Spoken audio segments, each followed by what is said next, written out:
She thought her daughter was safe, vacationing with her grandparents. But one random photo from the beach changed everything. Zooming in, the mother saw something that shocked her. "Subscribe and tell us where you're watching us from." The kitchen light flickered gently above Aisha's head as she stirred the pot of simmering lentil soup. Outside, the late summer sun cast long golden lines through the blinds, and the warm hum of distant traffic buzzed beneath the open window. It was the first quiet evening she'd had in weeks. With Zoya away at the coast with her grandparents, the apartment had fallen into an unusual hush, one that made the shadows feel deeper and the clock ticks louder. Aisha wiped her hands on a dish towel and glanced toward the phone on the table. She had checked it at least 5 times in the last hour, even though she knew her daughter was perfectly safe. Zoya was 10 years old, bright, cautious, endlessly curious, but not reckless. Her mother's parents had taken her to Harbor's Point, a sleepy beachside town on the Carolina coast, where they planned to spend 5 days in a rented cottage by the water. Aisha trusted them implicitly. They had raised her with warmth and patience, and their relationship with Zoya was pure magic. But trust didn't quiet the ache in her chest. It wasn't just the absence of Zoya's giggles echoing down the hallway, or the messy piles of chapter books strewn across the coffee table.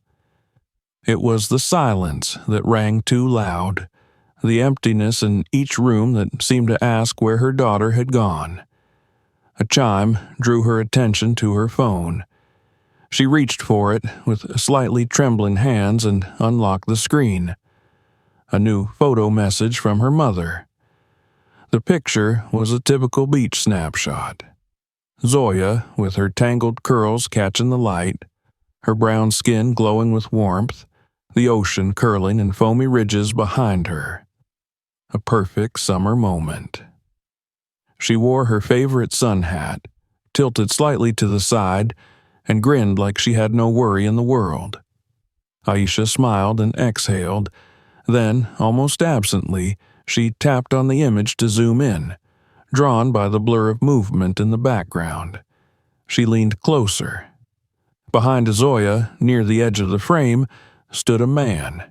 He was halfway turned, not looking directly at the camera, but his profile was unmistakable.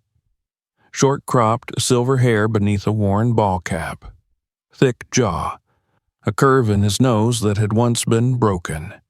He wore a loose-fitting white polo and khaki pants, and something about his posture made Aisha's breath catch in her throat. She stared at the image. Her fingers twitched. The spoon slipped from her hand and clattered into the sink. It couldn't be. She zoomed in further, grain blurring the details of his face, but it only made her more certain. That tilt of the head, that unsettling stiffness in his shoulders, that mouth, slightly downturned, as if perpetually scowling at something unseen. She hadn't seen him in nearly 15 years, but she hadn't forgotten. Not him. Her stepfather.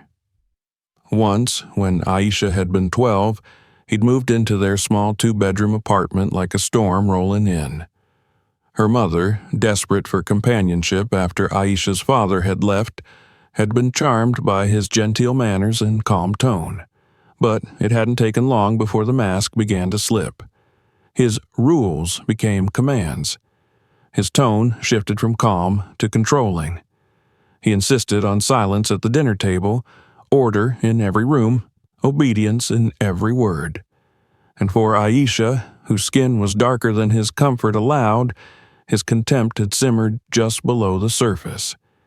He'd never used the word nigger aloud, but he didn't have to. His comments came in whispers.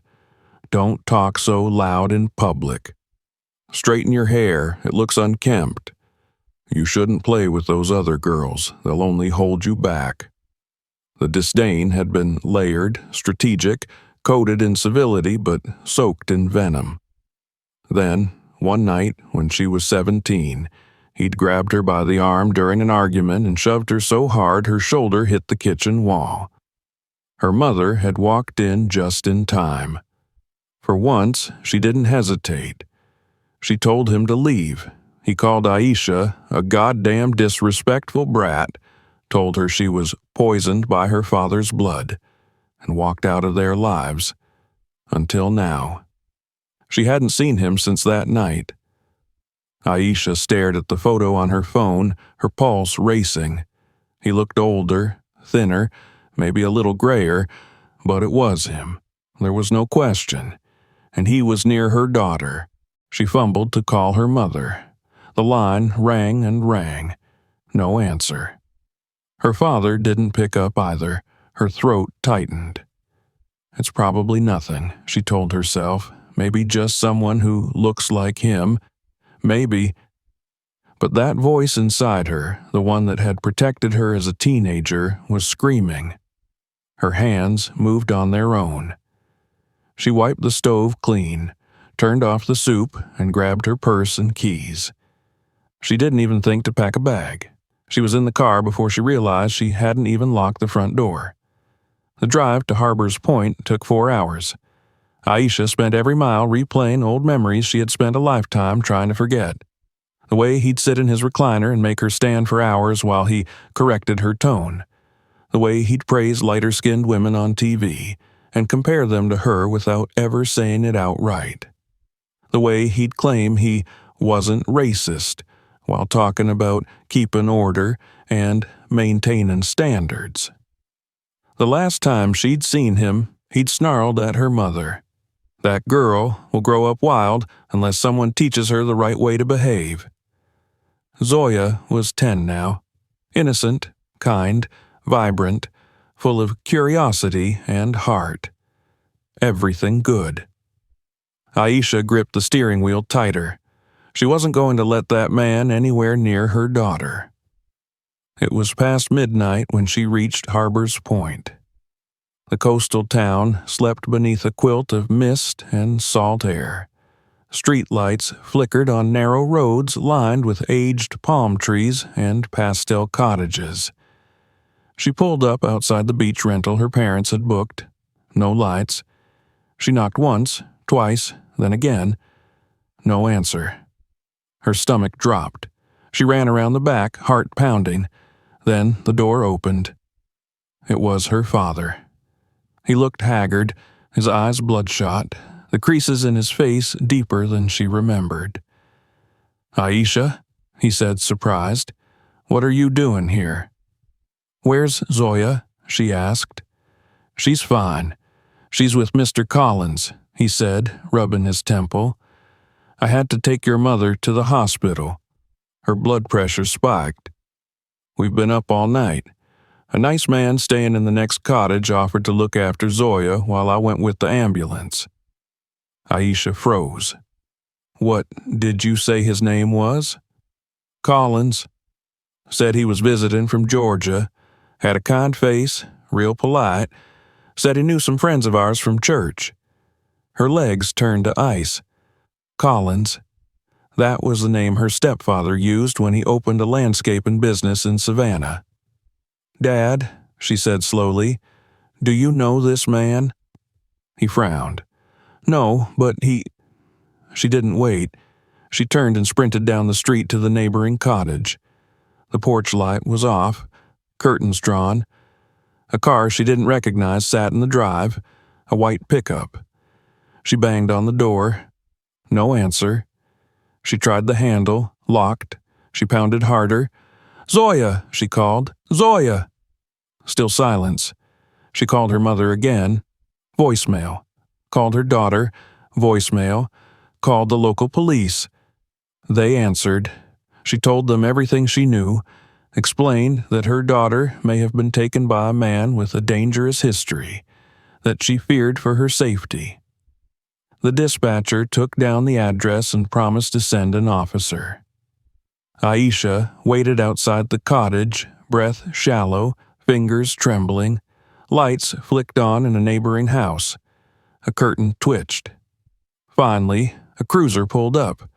A young officer stepped out, wearing a sleepy expression. "What seems to be the problem, ma'am?" Aisha told him. He furrowed his brow. "Your daughter's with a man named Collins, and you believe he's your estranged stepfather?" "Yes, he's dangerous. You need to open the door." "Do you have any legal proof he's not authorized to be with her?" "She's 10. She doesn't know him. He's not on her birth certificate. He's not her guardian." The officer hesitated. "I'll knock first," he said. He approached the door, knocked, no answer. Again, nothing. He called in the plate of the pickup.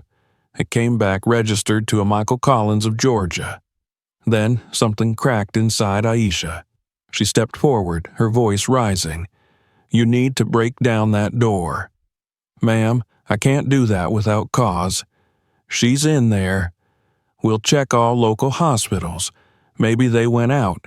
Maybe—" "She's in danger." The officer looked unsure. "We'll file a report." Aisha felt herself unraveling. No one was listening, and her daughter was missing. She didn't sleep that night. The photo burned on her phone screen. That face, that man, that certainty in her gut. Her daughter was with him, and no one else saw the threat. Tomorrow, she decided, tomorrow she'd find her, even if she had to tear the coast apart to do it. The sun had barely risen when Aisha left the police station, her legs stiff from sitting on the hard bench for nearly 2 hours. She had filed the report, answered every question, repeated herself 3 times, and left with nothing but a thin piece of paper and the hollow promise that an officer would check in soon. The shift change had brought a new officer to the desk, a pale young man with acne scars and distracted eyes, who glanced at her file, shrugged, and told her someone would follow up. She knew what that meant. It meant nothing, just like the look on the officer's face the night before when she tried to explain that her daughter had been left in the care of a man who didn't belong there. A man who had once tried to break her. A man she hadn't seen in 15 years. Aisha's hands trembled as she gripped the wheel of her car. She stared out across the sleepy beach town of Harbor's Point, the pastel cottages bathed in soft amber light, the air still holding the damp chill of dawn. The streets were quiet, the storefronts closed. Somewhere out there, her daughter was either waking up or still asleep in the home of a stranger who was not a stranger at all. She drove to the hospital first. Her mother was in recovery, her blood pressure finally under control. The nurses were kind but busy, and her mother was groggy from medication. The visit was brief, no more than 10 minutes. Her mother couldn't remember much from the night before. She hadn't seen the man clearly, only heard her husband talking to someone in the next room. "He sounded polite," her mother mumbled. "Southern. Called me ma'am. Said he used to know people like us." Aisha's chest tightened. That was his style. Always deferential in front of others. Always yes, sir, and no, ma'am, and if I may. He knew how to wear a mask, but she had seen the man behind it. Her father, still in the hospital cafeteria with a styrofoam cup of coffee, looked exhausted and unsure of himself. He didn't know where Zoya had gone after the man left. He assumed they'd gone to a beachside diner. Maybe the arcade. He hadn't asked too many questions. He'd been too worried about his wife. Aisha didn't blame him. Not entirely. But her voice held more steel now when she said, "I'm going to find her, and I need you to be honest with me about everything he said." Her father hesitated, then nodded. He said his name was Michael Collins. Said he grew up in Georgia, just visiting for the weekend. Seemed to know a lot about gardening. He helped me lift a heavy cooler. Joked about being the last real man on the block. Thought he was harmless. Guess I was wrong. She didn't answer. Her mind was already elsewhere. Back in her car, she tried to retrace possible locations. Zoya wouldn't have gone far without telling someone, but the man had a car, that white pickup. Her phone buzzed. It was a message from one of the police officers, a standard follow-up asking if she had any new information. She typed quickly, attaching the photo of the man from the beach. She included the license plate she'd memorized from last night. She sent it and immediately followed up with a call. "I gave you everything I have," she said to the officer on duty, her voice flat and controlled. "That man was my stepfather. He abused me. Emotionally, physically. He said racist things. He tried to control every part of my life, and now he has my daughter." There was a pause. Then the officer said, "We'll check the name Collins in our regional database, ma'am. We'll be in touch." Aisha hung up. She couldn't wait. She drove to the cottage next door where the man had stayed. It was already empty. No trace of him remained. The sheets were stripped. The trash can was clean. The driveway was bare. The neighbors hadn't seen anything. "He left early," one woman said, sipping coffee on her porch. "Real early. Must have packed in the night. Quiet as a mouse." Back in the cottage her parents had rented, she found Zoya's suitcase still half full. Her favorite sweater was missing. Her toothbrush gone. Her sketch pad, a few books. No sign of struggle. No note. It wasn't enough to convince anyone that something was wrong. But Aisha knew better. She sat on the edge of the bed where Zoya had slept. Her heart ached, her mind racing. She pulled out her phone and scrolled through old contacts, searching for something, anything that might help. And then she found it, buried in the depths of an old email thread from more than a decade ago. A hunting cabin. She remembered now. He used to talk about it all the time. "My father's land," he'd say. 20 acres out in the woods, no nosy neighbors, just peace and nature. He'd described it in detail. A single-level wooden structure, dark green paint, a screened porch, an old flagstone chimney. It was in a rural county, almost an hour from Harbor's Point. She had never been there herself, but the description stuck. She searched the county registry online. The property was still listed under the name Elias Collins, his father. Deceased. The land hadn't been sold. It was still there. She looked at the photo again. Zoomed in. Behind the man, in the blur of the dunes and seagrass, a vehicle was partially visible, the shape of a white pickup truck. A corner of the license plate. It matched what she'd seen the night before. She grabbed her keys and left. The drive inland took nearly 90 minutes. The road narrowed the farther she got from town, the trees closing in on either side, the sun rising higher but bringing no comfort. Her GPS lost signal 20 minutes from the cabin. She followed memory, instinct, road signs. The turnoff was barely marked, an old wooden post with the letters Collins Lane carved into it, half rotted by rain and sun. The path was gravel, then dirt, winding through thick woods. Her tires crunched over fallen branches. The forest around her felt too still. She turned off the engine as she crested the final bend. There it was. The cabin looked exactly as she remembered his description. The paint had peeled in places, the porch sagged on one side, but it was intact. Smoke curled from the chimney. The white pickup sat parked in the shade. Aisha sat for a moment, her hands gripping the steering wheel. This was it. She stepped out slowly, quietly, and approached the cabin. Through the window, she saw movement. A small figure darting past the hallway. Zoya. Relief swelled in her chest. Then she saw him. Michael Collins, her former stepfather. Standing in the kitchen, pouring juice into a glass. Her stomach turned. She crept to the back of the house. The rear door was unlocked. She slipped inside. The air was heavy with the scent of pine, old wood, and something unfamiliar, like stale cologne. She moved silently through the hallway. "Zoya," she whispered. No response. She peeked into the living room. There was a dollhouse, coloring books, a plate of scrambled eggs on the coffee table, her daughter's shoes on the rug, and on the far wall, taped with surgical precision, was a schedule. 7:30 a.m., wake up and brush teeth. 8 a.m., breakfast with Mr. Collins. 8:30 a.m., drawing time. She felt a wave of sickness rise in her throat. This wasn't a sleepover. This was a plan. She turned to leave, but too late. He was there. "Hello, Aisha," he said softly. "I was wondering when you'd come."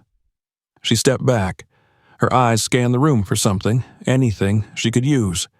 "Where is she?" she demanded. "She's safe," he said. "She's happy. You'll see." "You have no right." "I have every right," he said. "You stole her from me. You poisoned her. Now I'm going to fix that. You're sick." He smiled. "I'm necessary." She ran. He caught her by the arm. She screamed. The door slammed behind them. In the chaos that followed, she fought like she never had before. And somewhere, in the room across the hall, a 10-year-old girl remembered everything her mother had ever taught her. About courage, about truth, about using your voice. She picked up the phone, dialed the number. 911. "What's your emergency?" And as the cabin erupted in sound and fury, a signal was sent. Help was coming, but not fast enough. The silence in the cabin shattered like glass when Aisha's scream tore through the narrow hallway. Her voice reverberated off the wooden walls, her pulse pounding in her ears louder than her own cries. She twisted her arm violently, breaking free of Michael's grasp, and shoved him back with all the strength she had. Her shoulder slammed into the wall, but she didn't stop. She turned and ran, pushing blindly through the kitchen toward the back door. Michael caught up with her before she could reach it. His hand clamped down on her wrist again, harder this time, pulling her back with brute strength. She slammed her elbow into his ribs, but he barely flinched. His grip only tightened. "I didn't want it to be like this," he hissed through clenched teeth, dragging her away from the door. "But you always had to fight everything." Aisha struggled, kicking at his shins, slapping at his arms, scratching at his face. She fought like a mother possessed, like every cell in her body had awakened to the reality of what was at stake. Her daughter, her life, was in this house. And this man, this remnant of a past she had worked so hard to bury, had brought it all back with a smile and a lie. "Let me go!" she screamed again, her voice breaking as he pulled her through the hallway toward the living room. The morning sun poured in through the windows, illuminating the cabin in a soft, deceptive glow, as if mocking the horror inside. He shoved her into the armchair near the fireplace. Aisha hit the cushions hard, her breath knocked from her lungs. Before she could stand, he loomed over her, one hand raised in warning. "I don't want to hurt you," he said, his tone unnervingly calm now. "But I will if you make me. Don't make me." She stared at him, gasping, her chest heaving. "You already are," she spat. His expression flickered, something like disappointment, maybe regret, but it vanished as quickly as it came. He stepped back and turned away from her. "She's not safe with you," he said, moving to the side table and pouring himself a glass of water. "You're raising her to be weak, confused. She needs order, structure, identity." "She has all of that," Aisha said, standing slowly. Her knees trembled, but she steadied herself. "She has love, she has pride, and she has the strength to think for herself, something you never wanted anyone to have. Michael chuckled bitterly, shaking his head. You're still that same ungrateful little girl. Your mother gave you everything, and all you ever did was resent her for it. She didn't give me you, Aisha replied. That was her mistake. Michael turned sharply, the glass in his hand slamming onto the table. You have no idea what I sacrificed for that family. You sacrificed nothing, she said. You poisoned everything. Before he could respond, a soft sound interrupted them. Footsteps. Aisha's heart dropped. Zoya stood in the doorway, her hair mussed, her eyes wide and frightened. She clutched her stuffed rabbit to her chest, her lips trembling. Mommy? Aisha crossed the room in an instant, kneeling before her daughter and pulling her into her arms. It's okay, baby, she whispered. I'm here. I've got you. Zoya clung to her, burying her face in Aisha's shoulder. What's going on? She asked quietly. Why are you yelling? Aisha glanced up, meeting Michael's eyes. He stood still, his arms folded, his jaw tight. Go to your room, he said to Zoya. We're having an adult conversation. Aisha's arms tightened protectively around her daughter. She's not going anywhere with you. Zoya looked up at her mother, confused. He said we were playing hide and seek. Aisha fought back a fresh wave of fury. Baby, listen to me. This man is not your friend. He is not someone we trust. Zoya's expression shifted, uncertainty blooming across her face. But he said he knew Grandma. He lied. Michael took a step forward, and Aisha stood abruptly, positioning herself between him and her daughter. You're not touching her, she said.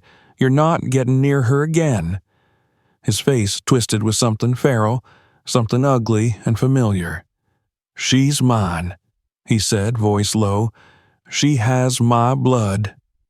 She has mine, too, Aisha said, stepping back with Zoya. And she's not a possession. She's a person, and she will never belong to you. Michael reached for something on the shelf behind him, a length of cord, coiled and waiting. Aisha's breath caught. She grabbed Zoya's hand and bolted, dragging her toward the door. But Michael was faster. He lunged, grabbing at her shoulder, pulling her back just as the front door burst open. The sound of boots on the porch, the slam of wood against wood, and then voices, loud, authoritative, urgent. Police! Drop whatever you're holding and put your hands up. Michael froze. Aisha didn't. She pulled Zoya past him, past the shouting, past the fear, and into the arms of the officers who flooded the room. It was chaos. Michael tried to run, but he was tackled to the floor. The cord clattered from his hands. Officers surrounded him, barking orders, cuffing his wrists.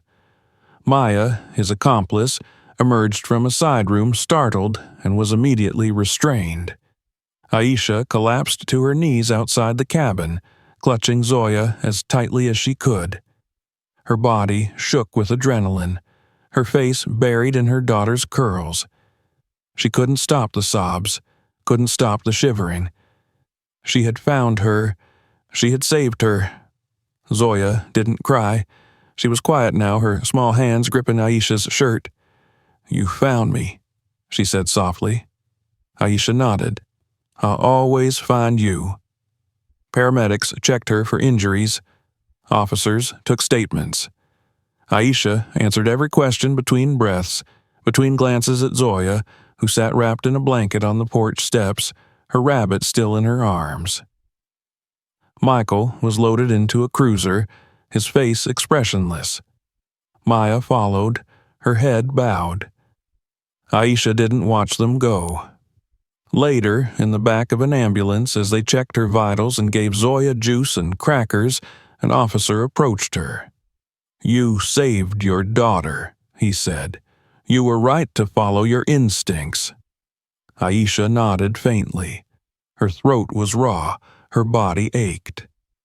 I didn't have a choice, she murmured. She's everything. They were taken to the nearest hospital for observation. Zoya refused to let go of her mother's hand, and Aisha didn't ask her to. It wasn't until later, once the doctors had confirmed that neither of them had any serious injuries, that Zoya finally asked the question Aisha had been dreading. "Was that man really your daddy?" Aisha swallowed, brushing hair from her daughter's forehead. "He lived with me when I was little, but he wasn't a good person." "Did he hurt you?" Aisha hesitated. "Yes, he did." "Why?" "Because he was angry and confused and thought he could control people with fear." Zoya looked at her, thoughtful. "I wasn't scared of him, but I didn't like the way he looked at me." "You're very smart," Aisha whispered. They were given a private room. The nurse dimmed the lights, and Zoya drifted off to sleep curled beside her mother on the narrow hospital bed. Aisha lay awake long after, staring at the ceiling. The nightmare had nearly consumed them. But they were still here, still together.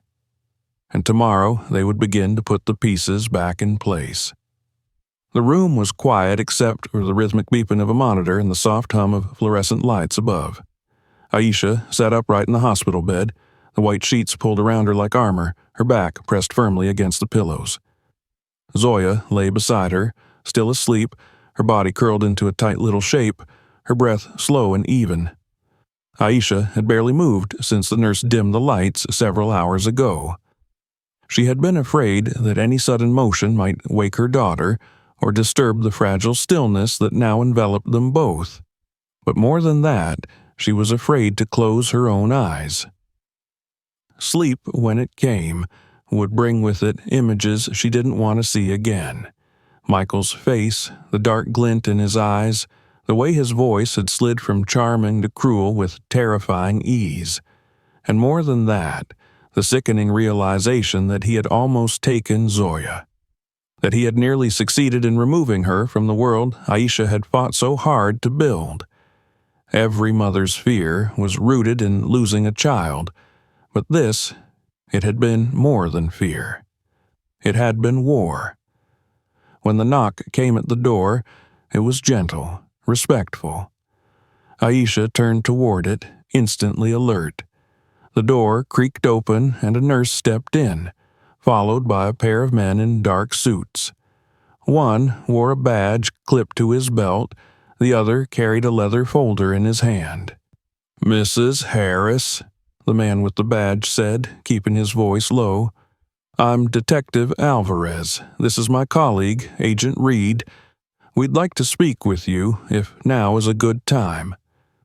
Aisha glanced at Zoya, then nodded, carefully disentangling her hand from her daughter's. She stepped out into the hallway with them, drawing her hospital robe tighter around her. "We're not going to keep you long," Alvarez assured her. "We just need to go over some details while they're fresh."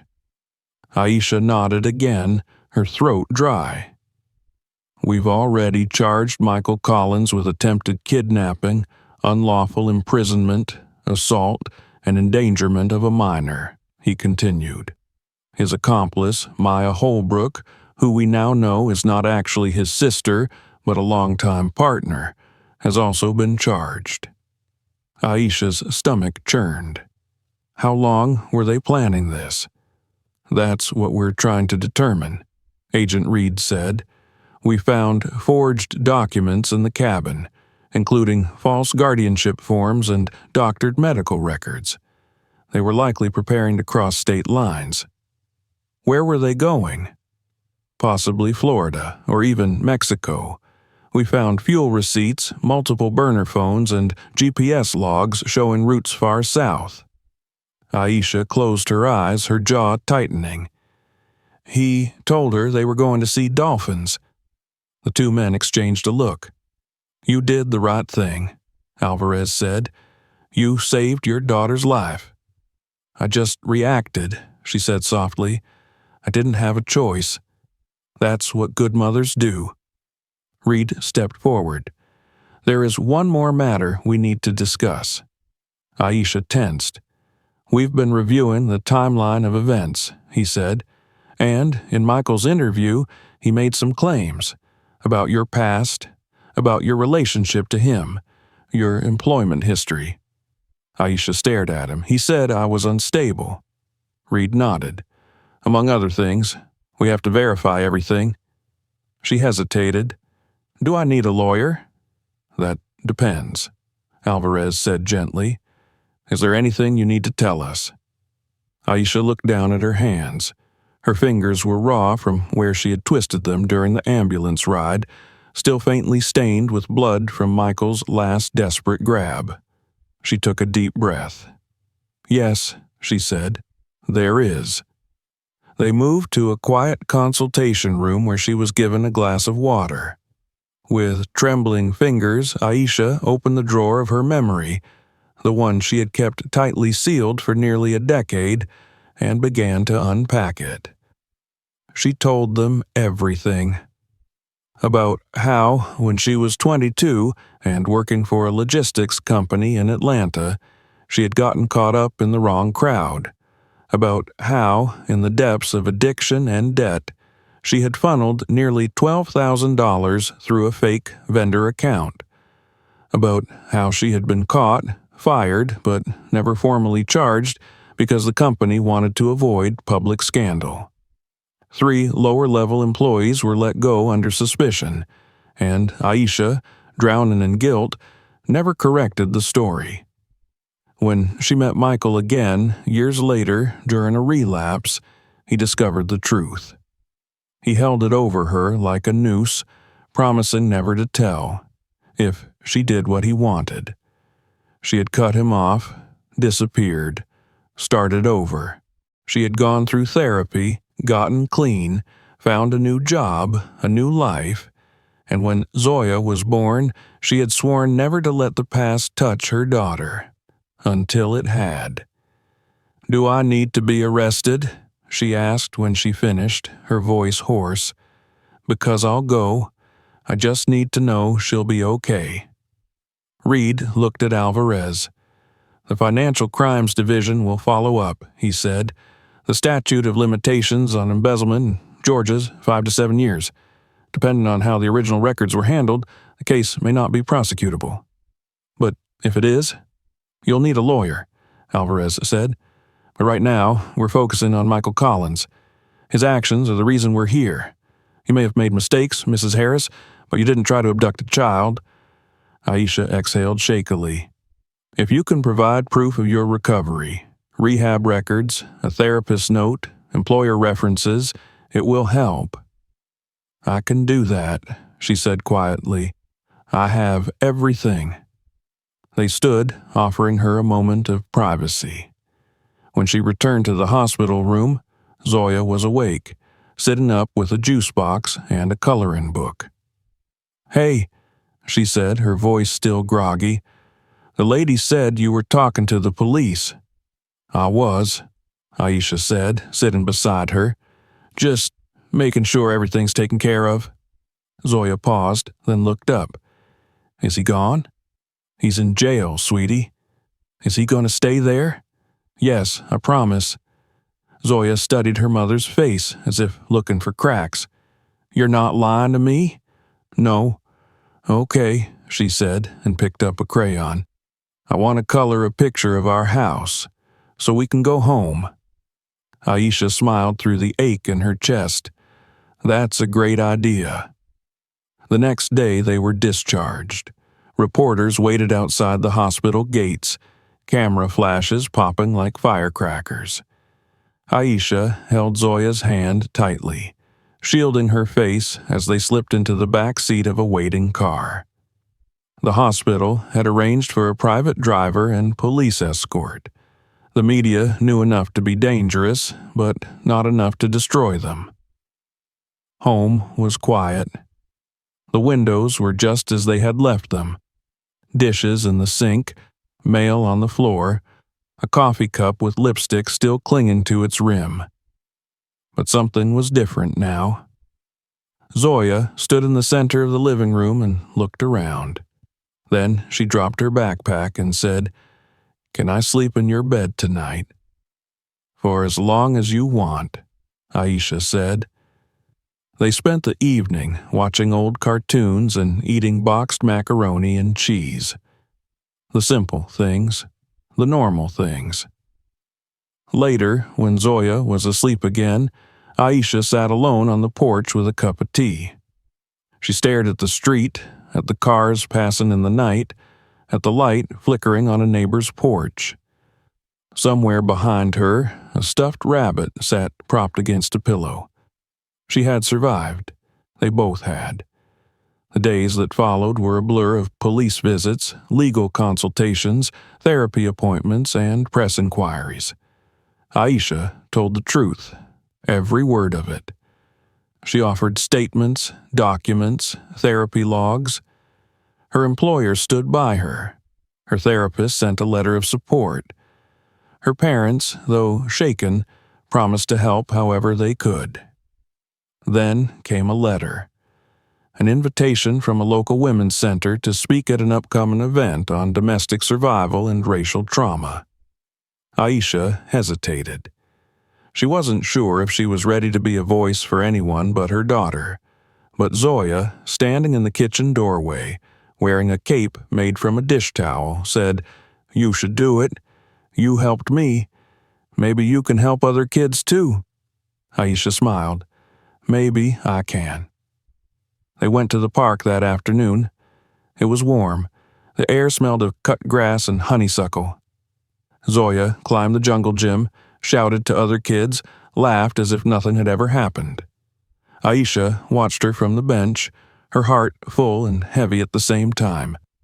Michael had taken so much from her once. But he hadn't taken this.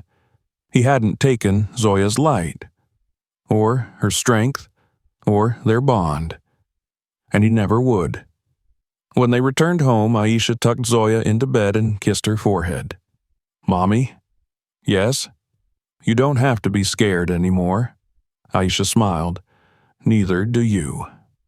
Then she turned off the light, stood in the doorway, and watched her daughter sleep. Not broken, not lost, but whole. And finally safe. If this story moved you, don't forget to subscribe for more. Check out the next video and feel free to share this one with someone who needs to see it.